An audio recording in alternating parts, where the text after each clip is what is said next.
एक गांव में नमक का व्यापारी रहता था। उसके पास एक गधा था। व्यापारी रोज अपने गोदाम से दुकान तक नमक ले जाने के लिए गधे का इस्तेमाल करता था। वह नमक को बोरी में भरकर गधे की पीठ पर लाद देता और उसके साथ साथ चलता हुआ दुकान तक आता था।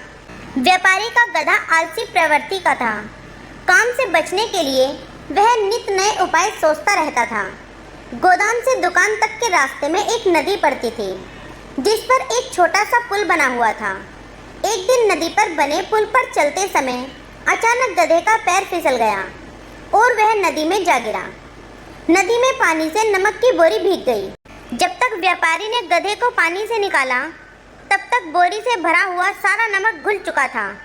गधा जब चलने लगा तो उसे बोरी का भार बहुत कम महसूस हुआ और वह खुश हो गया। उसने सोचा कि अपने ऊपर लदा बोझ हल्का करने का ये बहुत बढ़िया तरीका है। अगले दिन वह जानबूझकर नदी में गिर पड़ा। नमक पानी में घुल गया और बोरी का वजन फिर से कम हो गया। उसके बाद से हर रोज वो ऐसा ही करने लगा। रोज रोज गधे की ये हरकत देखकर व्यापारी उसकी चालाकी समझ गया।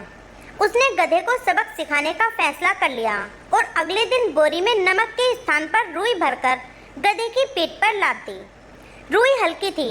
इसके बाद भी आलसी गधे ने सोचा कि क्यों ना रोज की तरह पानी में गिर जाऊं और इस वजन को कम कर दिया जाए। इसीलिए वह जानबूझकर नदी में गिर पड़ा। लेकिन इस बार बोरी में नमक नहीं बल्कि रुई थी। पानी में भीगकर रुई का वजन कई गुना बढ़ गया। गधा जब उठकर चलने लगा तो इतना भारी बोझ कि उसका हाल बुरा हो गया। उस दिन के बाद से उसने कभी आलस ना करने का निर्णय लिया। सीख: आलस का फल कभी ना कभी मिल ही जाता है। एक ही उपाय हर बार कारगर सिद्ध नहीं होता।